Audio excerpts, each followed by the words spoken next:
The MacVoices Christmas Party panel talks about an age limit for social media use, the return of Microsoft's recall feature, the value of Bitcoin, and an upcoming software sale. This is MacVoices. MacVoices is supported by 1Password Extended Access Management. It is security for the way we work today. Find out more at onepassword.com/MacVoices. We have a few other things to get to here tonight. How are we doing on time? We're doing pretty good. This was left over from last week, and I really wanted to get to this, and I'm sorry we didn't. This is from Fast Company, where Australia bans social media for children under 16. And this is, while it's not specifically an Apple story, we try to focus on some of the broader aspects of tech here on MacVoices Live. I really wanted to see what you all think about this, because if they were to try to do this in the U.S., would this be enforceable? Is it realistic? Is it realistic from a social standpoint, the way that the kids have taken to social media now and are so immersed in it? I mean, is the genie out of the bottle, and can we ever put it back for the kids? And I'm going to look to the educators here, to start us. Brian, Marty, yeah, you guys are front line with students. How do you feel about this? To see it for under 16, I think would definitely be a step in the right direction. I don't know on the technical end how it would be possible. To get those, confirmations, you see like those, check this box if I'm 13 or older, that type of thing, So I don't know, from that aspect, but, way too often, people in general, and especially young people, teenagers, preteens, and even younger, are so immersed in all this social media. And, there's been a lot of studies that shown, just the distortion that it can cause for, self-image, the cyberbullying aspects that can come in and play a part and role in that. But yeah, it'll be interesting to see how this plays out in Australia. I think Brian is much more altruistic than I am. I think this is great. I think it will drive them to use dangerous drugs. And it will just create all sorts of social havoc. When I was in school, we couldn't pass notes in class, but we found a way to do it anyways. So I think whatever they do in an attempted ban, something else will emerge that will be the thing that kids will do in order to connect, in order to kind of defy authority. So more power to them. Marty, you kind of went exactly where I was sort of hoping somebody would. That we talk about all the negative things that social media is doing to the kids, but what about the positive things? I mean, they have learned a whole new way to socialize, and doing it virtually, yes, it absolutely introduces some dangers. I think it also introduces some opportunities and some benefits. So that's why I wonder, we have a bunch of old people legislators like us who are trying to say, this is the way you have to behave. And, kind of to your point, in my day, I passed notes. I want to know what was on those notes, but that's another podcast. I don't know. I'm not sure how I feel about it, because I feel like we focus so much on the bad that we never think about the good. Yeah. And, we have a lot of things that people can do that are dangerous. And if they do it in a way, it becomes dangerous. So I agree, Brian, there's a lot of cyberbullying that goes on. There's a lot of uncybered bullying that went on when I was a kid in school, and being a target of some of that at points. So it's just a different messenger. It's not necessarily changing or impacting the problem, or I say correcting the problem or making the problem worse. It's just a different messenger. And so I think there's a lot of social issues with kids. The pressures in our society have gone up. And, you know, a kid using devices now can communicate across the world. I couldn't do that. I could barely communicate across the aisle with who I was passing the note to. So it adds a lot of possibilities, as you said, Chuck. But times change. We have to change with them. We have to accept some of the things and do what we can in terms of educate and educate folks about the dangers of it, or the concerns about it, I should say. I mean, we have a drinking problem in this country, and we've attempted for years to educate folks about the dangers of alcohol and alcoholism, and people still do it. And people still get caught in that trap. So we just need to continue to intervene. But, let's not go back to prohibition. Yeah, I think that's well said. Eric, you're in a university environment too. Any thoughts? I kind of like the challenge of working around the restriction.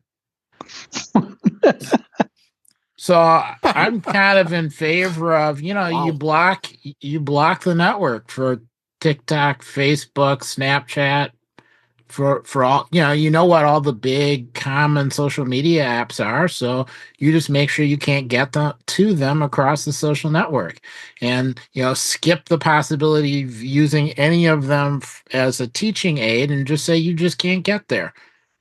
And then wait 6 months and then see what creative ways of using VPNs or access points or whatever else is out there that everyone uses to work around the restriction, and then throw something else out. And then you get to have a class that one class works on trying to block access, and the other class works on how to work around the restriction. And you have a whole new run of coursework. And at the end of it, the principal gets to write a book. Eric, that's really kind of insightful. I didn't see that coming. I didn't see that. I love the two classes, competing against each other. There will be plenty of volunteers, I'm sure. Yeah. And both of them will be passing notes. So,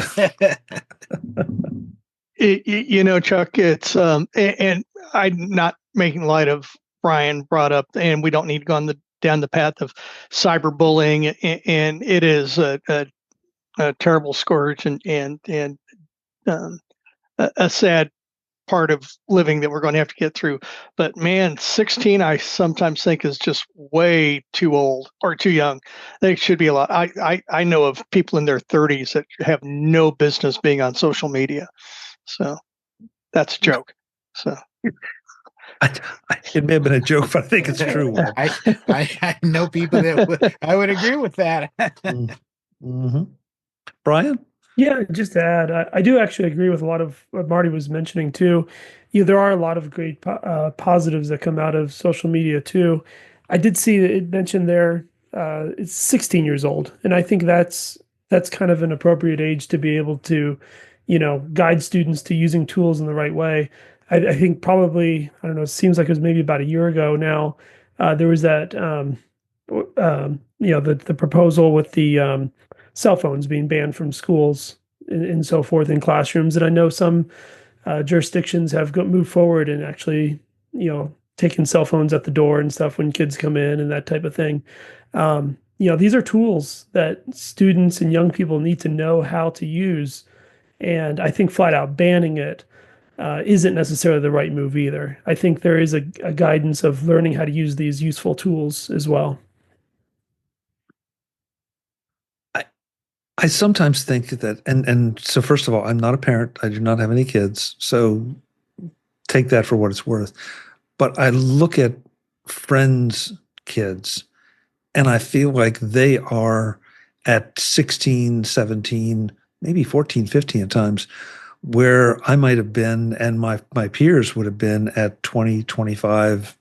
They've because they've had access to so much more, they know so much more. They've had so many different experiences that were not available to us growing up.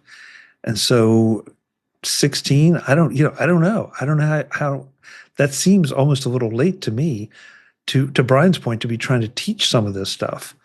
And to Webb's point, there are people in their 30s and 40s that, because they weren't taught, they don't know how to behave. They go overboard on some things.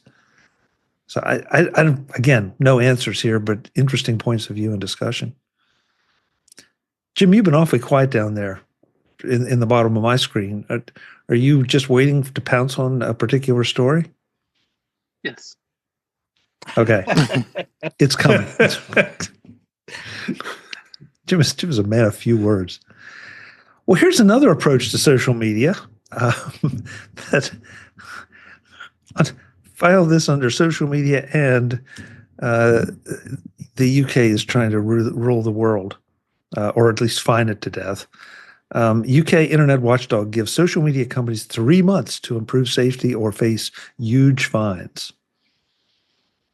Ofcom can issue fines of up to $23 million, or 10% of a company's global revenue. I don't even know what to say anymore about the UK. And politician at work, Webb, is it that? I keep coming back to, are they trying to fund their country by fining tech companies? And no disrespect to our UK friends, we've got plenty of them, but what are your leaders doing? Running for re-election. Jim speaks. Is it realistic to fine any company, especially a social media company, 10% of a company's global revenue? To take that money and when somebody pays it. Yeah. Okay. All right. Jim shot that one down. Thanks, Jim. This is sort of just bringing up something that, there's Guy Searle joining us in the chat room. Hello, Guy. We've talked about Microsoft's recall feature before. And happily, it's not something that's running, I don't believe, David, correct me if I'm wrong, on the Mac devices or Apple devices, but it seems that it's still continuing to screenshot credit cards and social security numbers, even when the, quote, sensitive information filter is enabled. So I feel like this is a public service announcement that if you are using Windows at work and you decide to play with the recall feature, just be aware that it might be capturing things you don't want it to. It's also possible that, if especially at work, that might be being blocked. I don't know if they're going to allow that, but also because it's something that's security related that isn't going to affect the company, then yeah, to be very, very vigilant of not putting your information. I try all my might not to use a business computer for anything personal. I think most of that's usually a smart advice for most people, because let your work computer be your work computer and don't put your personal stuff on it. But unfortunately, in my business, I see it all the time, and people don't get it. Why? Well, I don't want to carry around 2 computers, and I don't want to do this, and well, don't expect privacy because Big Brother is watching. Dave, the other thing, though, about this, I mean, right now, you and I are talking about financial information and those kind of things. But there could be things that you're just looking at on your computer that you would rather not have captured, and not just for your business, but also for, even family purposes. So, just be careful with this. When this first came out, I could see a lot of great uses, and then I could see a lot of really bad things happening. So be aware. Marty? Yeah, I had a close colleague of mine in my program pass away suddenly, and without any forewarning. And I inherited his computer. And, I inherited the contents of his computer. They never gave me his computer, but they just gave me a copy of everything on the drive. And when I was able to look at it, there was such a mix of his personal stuff, because we were trying to find emails, we were trying to track some stuff for students and things like that. And I thought, why did he do this? That he had that one device and he did everything on it, including decisions about buying a home, paperwork for that, everything on his, what was essentially his work computer. So it was a matter of kind of scraping that stuff apart, sending some to his wife, and sending the other stuff back to the office. Just don't understand it. Well, So, and Dave? most companies are blocking that too, especially sensitivity of attachments, because there's too much risk involved with sending attachments. I personally can't send. I can access my Gmail account, let's say, but I can't attach any files, whether it's my personal information or not, for obvious reasons. I mean, there's sensitive information on your work computer, and they're instead of monitoring it and seeing what can and can't be sent, it's blocked. You cannot send attachments for that very reason. So I would never do that on a business computer. And in your case too, it was someone who passed away. It was a school, and schools are a little more flexible with that, but they shouldn't be. Yeah. This edition of MacVoices is supported by 1Password Extended Access Management. It is security for the way we work today. Find out more at onepassword.com/MacVoices. What's on your gift wish list this year? A new M4 Mac? An Apple Vision Pro? Both are great choices, but what is on your company's wish list? In a year that's been filled with security compromises, data breaches, and ransomware infestations, I'm betting that better security is at the top of the list. That's why you should be asking Santa for 1Password Extended Access Management. By securing every single device, every single sign-on, and every app, you eliminate a whole host of potential security issues right there. And without shadow IT apps and non-employee identities like those used by contractors, even more potential security problems are locked down.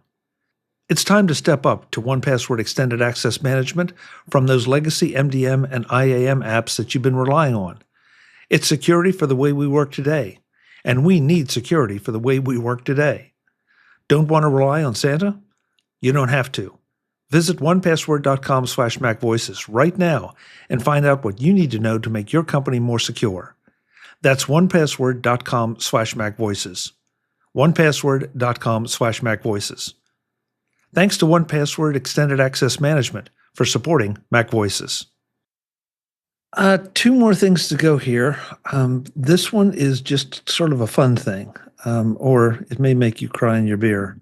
Bitcoin price recently broke $100,000 barrier for the first time.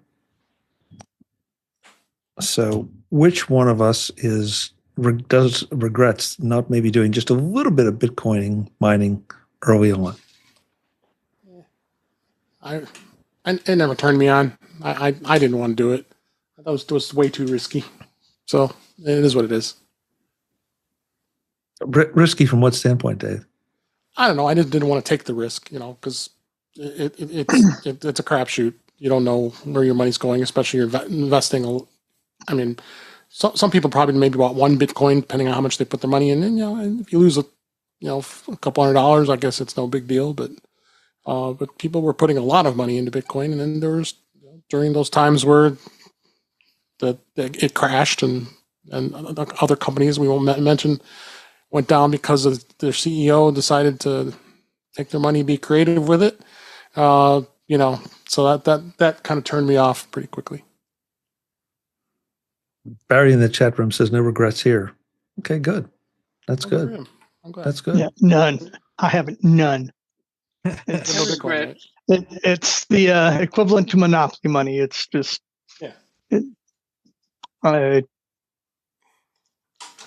Wow, Chuck's not in my upper left.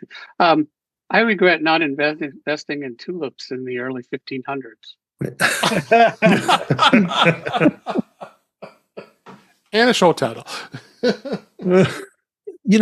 Okay, so I need to repeat my question, because I was not suggesting investing in Bitcoin. I was talking about I know. the actual running of the mining software. I never took the time to experiment with it and just see what it was all about, because it felt just a little too faddish for me. Well, And that's investing, isn't it? I guess investing some time and maybe some computing And power. money. It's, I mean, if nothing else, and there are other things else, but I'm really concerned about the amount of electricity that has been wasted, in my opinion, on Bitcoin and other, crypto technologies.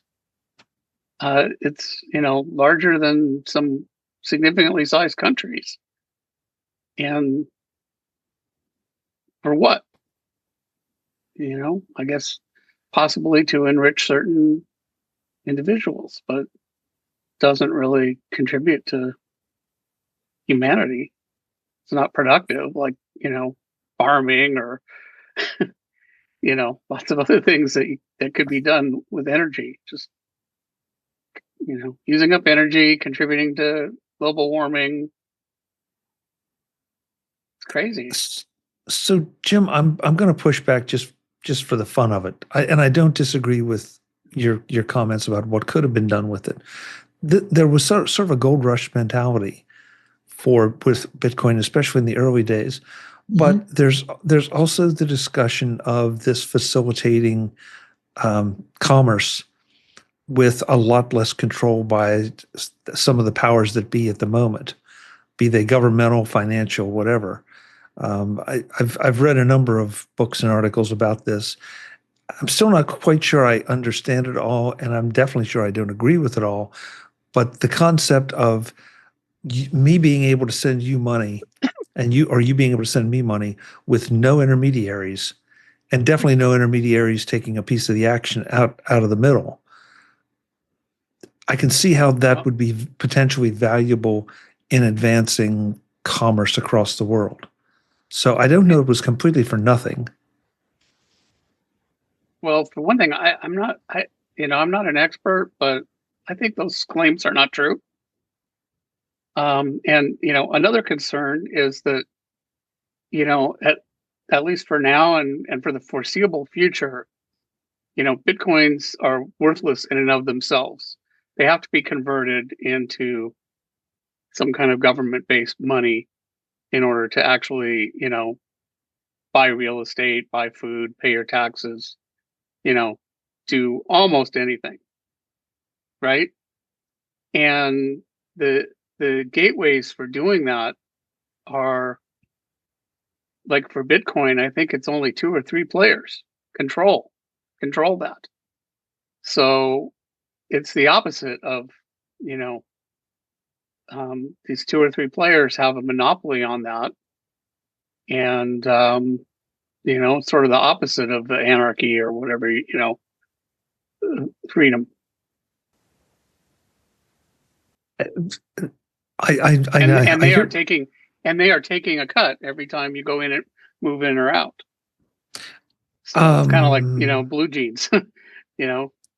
It's better to be sell blue jeans than to dig for gold. Okay. I'll go with that. I'll go with that. Yeah, the guys selling the shovels were the ones who were making the money. Webb, any thoughts on this? Because I understand what Jim's saying, but I don't feel like that if you were to accept Bitcoin in payment for something, it doesn't necessarily have to go through a conversion. I don't have to take my Bitcoin, convert it to dollars, hand it to you, and you convert it back to Bitcoin. I can just give you the Bitcoin directly. In a business sense, sooner or later, it's going to have to be converted into dollars. In my world, okay, or marks or pounds or British pounds or whatever. In my world, it's dollars. So, so it's the government wants to do it for taxes. The auditors want to do it. The stock market wants to do it. So I like I said, I'm just never really understood the whole Bitcoin thing. I thought the risk was really too great. The risk reward, and I agree with Jim that there are probably some key players. It's what's that line in Trading Places with Eddie Murphy and we're Dan Aykroyd. Dan Aykroyd. in Dan Aykroyd. So you're a couple of bookies, is what you are. Somebody buys, somebody sells, and I'm in the middle. Yeah. So $1.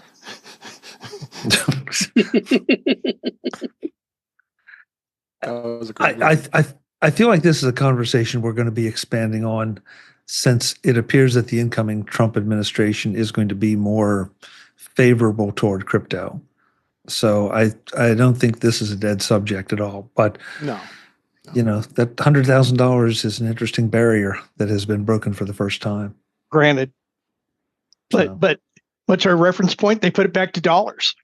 So.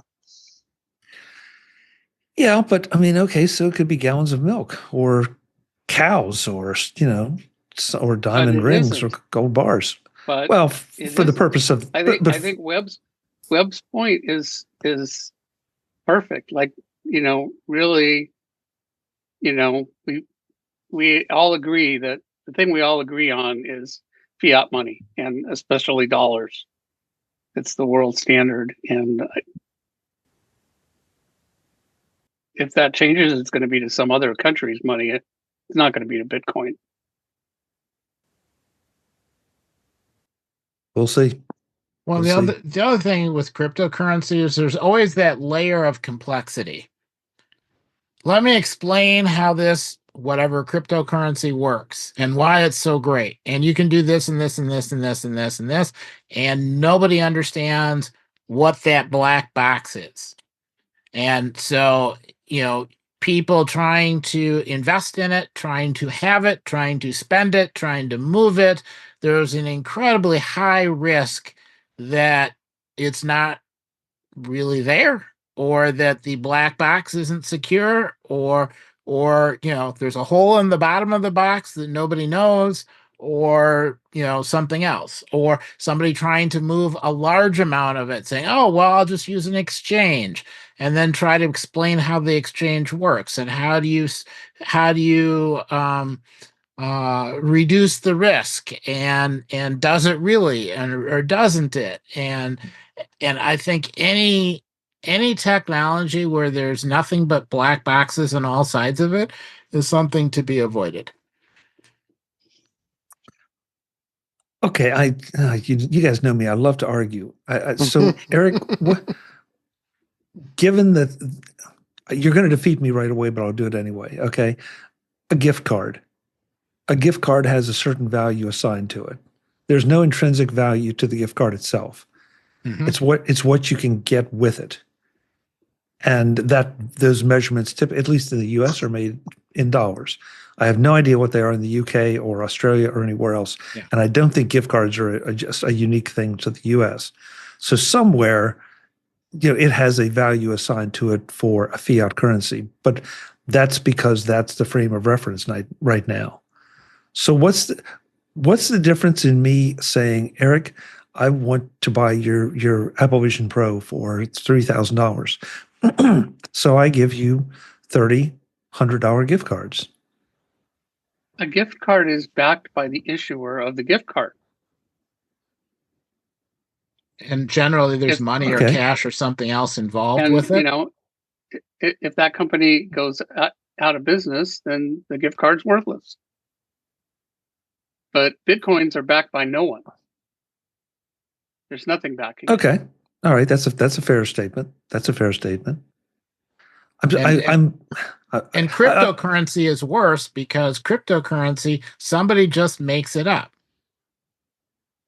And they can make it up at the beginning of one day, and at the end of the day or at the end of the week decide, they don't want to do it anymore. There's nothing you can do about it. Has anybody read Malcolm Gladwell's new book? Okay, because there's a little bit in there about this kind of thing and about the way that some things work, and it gets a little frightening as to just how much gambling is involved here and just how much pure speculation speculation as in the monetary sense Now that it is sounds going like on. you're taking the other side of the argument. Jim, I'm taking the other side of the argument for the sake of some of the crazier cryptocurrencies. I mean, Bitcoin seems to be the one that is most established. There are a couple others that seem to be fairly well established. But I'm not saying I disagree with you guys. I'm questioning some of the assumptions that are being made is all. And again, because I think this is going to be around for a long time, we all need to understand it better, because it's not going to, I don't think it's going to go away anytime soon, no matter how much we do or don't use it. Marty, would you please, before you leave, Yeah, when Eric was talking about a black box, all I could think of was Schrodinger's cat. So this must be Schrodinger's money. We don't know if the money's alive or dead. I really like that, and I think that's perfect. And yeah, go ahead, Jim. I'm sorry. I was going to say I wouldn't invest in millions of dollars of art either. I mean, there's something tangible there, but the value is only what other people agree on. I mean, and money could have, fiat money could have no value too. But at least it's backed by the largest institution, on earth. So, yeah. Marty, I know you've got to go. Yep. You're going to visit our friends at T-Mug tonight, so please tell them we said hello. Yes. In the meantime, where can folks find you? You can find me, Gencius, at mastodon.social. Also on Blue Sky with Gencius, Jencius. Eric can fill you in on Vision Profiles, also with you guys here on Tuesdays, and David on Thursdays with In Touch with iOS. And look forward to seeing you all post-holiday as Chuck talks about the plans that we have with the group. So see you around then. Great. Thank you, Marty. Happy holidays. Yeah. Take care. Oh, this is the last story of the evening, and this is the one Jim's been waiting for, because he was the one that submitted it to our Slack. So, Jim, take it away. Jim, take it away. I had to look in the notes and see what the heck I was supposed to be talking about. Yeah, so I think it's officially Thursday, but it's actually launched today, and I noticed that Max Sparky just posted about it. So there's a promotion done by some independent software developers, and I've been one of them for the last 5 or 6 years, called Winterfest. And so it's starting today, basically. The website's up, and there's, I think, 20 different small software companies. It's pretty much all Mac software, I think, except for, I guess, Take Control Books. That's books. But pretty much everybody's offering a 25% off deal. I think it's for about the next 2 weeks. So there's like BB Edit and Scrivener and Nicest Writer, Hootspot, something I use all the time, and some obscure database called Panorama 10. So if you go to artisanalsoftwarefestival.com, it's got all the information and links to all the different companies. So yeah, I'm kind of excited because there's some new companies that have not ever done it before, and then some like BB Edit. I think this is the first time Rich has done it for 2 or 3 years. So nice to have him back. I think this is a really great lineup this year. Jim, I couldn't find it on here, and if it is, I apologize. How long does this run? Do you know? Let me find the email. Okay. Because folks, if you're listening live or if you're listening to this in time, there is some really great stuff here. I almost, I don't know about you guys. I always hesitate to not to name any of them because I don't want to leave anybody out. But Picto is really interesting. Media management. Take Control Books, of course, everybody here knows Take Control Books. Devon Think 3. I'm a big Devon Think user. What else? I've played with Image Framer, and that's if you're into putting borders on your photos, that's fantastic. Trickster. I mean, again, taking nothing away from the ones I'm not mentioning, I'm just looking at the ones that I have used or do use. And then anybody else is free to throw in an endorsement. It runs through Wednesday, January 8th. Oh, great. So there's plenty of time. So Yeah. We caught it right at the, literally today is like a few hours ago is when it went live. In fact, if you look at the Slack message I sent you about it, you may notice that the thumbnail on there has 2023 on it. That's supposedly some corrected since then. Yeah. So go check it out. I will make sure that this link is in the show notes as well as all the others for the articles we've talked about tonight. Let's get out of here and go party. But before we do, I want to make sure that you know what is happening with MacVoices and MacVoices Live over the holiday. So we are going to take Christmas week off. So there's not the live show is going to take Christmas week off. MacVoices will continue to publish as normal, but we will not be here next Tuesday night because it's Christmas Eve, and there are probably better things for you to do and be with your family than to hang out with this bunch of malcontents. We will be back New Year's week, but we're going to do a special Monday night MacVoices Live at 8 o'clock for 1 hour and 1 hour only. And then we're going to transition it and let Marty and Eric run with Vision Profiles at their normal time on Monday night because we don't want to step on them.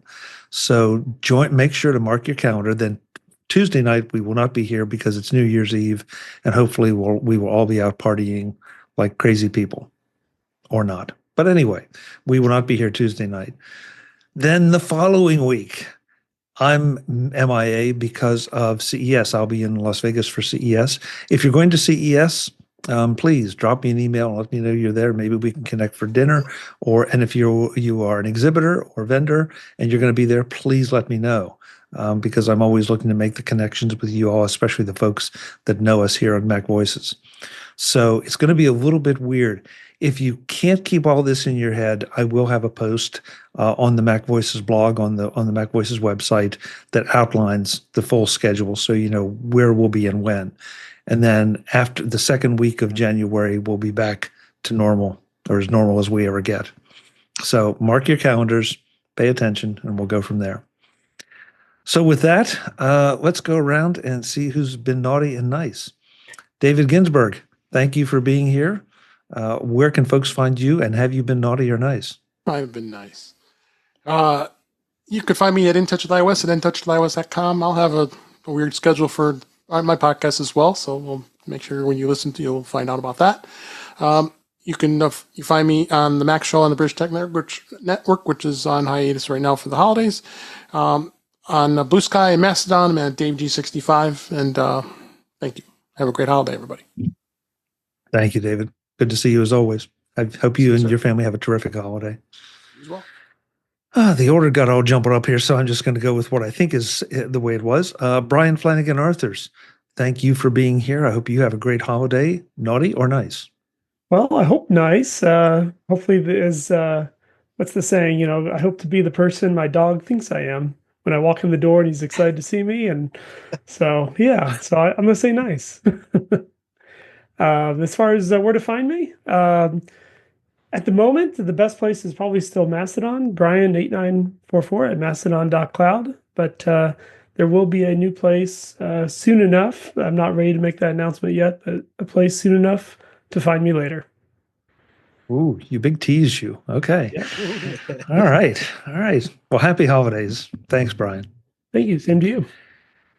Eric Bolden, thank you for being here. You and your 8 Eagles. Where can folks find you, and are you naughty or nice? Probably Mastodon is the easiest. At EA Bolden at techhub.social.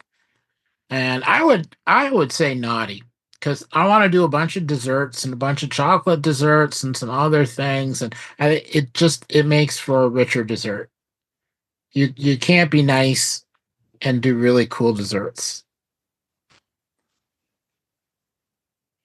I'll be over to your house later. I'm in. I'm in. I'm in.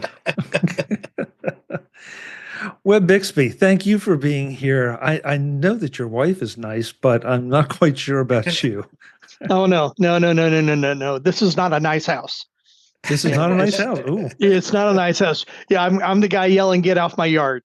That's me. My lawn. So and my grandson just doesn't understand it. So anyway, you can find me. I'm going to stick with my Webb Bixby at Blue Sky. I'm kind of concentrating on Blue Sky right now. So Great.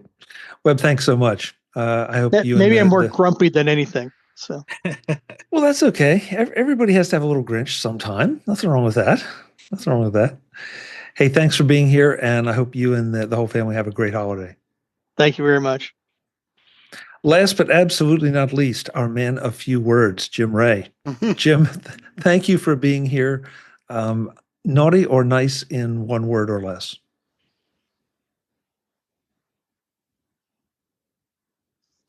He chose less. That's less, yeah. How about no words? Nicely A man done, of few Jim. words, yeah. Nicely done. Well, you can find Jim on Mastodon at ProView Jim, and also let's see, what is it? Is it Jim at techhub.social. Oh, ProView? Thank you. Okay, he speaks. He speaks, Well, and the website, of course. So I had something all teed up that I was going to say, and then you said one word or less. Yes.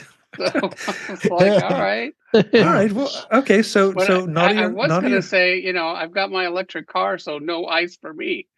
Oh. Oh. Ah. Oh. Oh. Oh. All right. Then you got a face palm out of Eric. Okay. All right. Took me a minute, but yes. Thank you, Jim.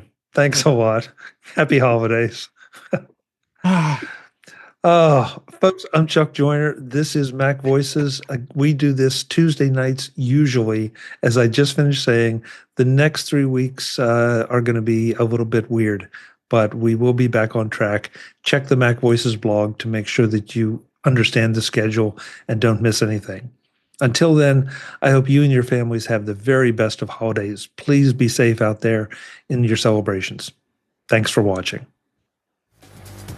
Visit MacVoices.com for show notes and to connect with Chuck on social media. Get involved in our Facebook group or like our Facebook page, and get more out of your Apple tech with Mac Voices Magazine, free on Flipboard and on the web.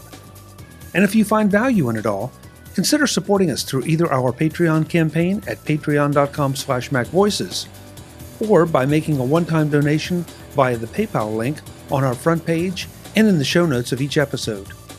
You will join these fine people who help bring you Mac Voices.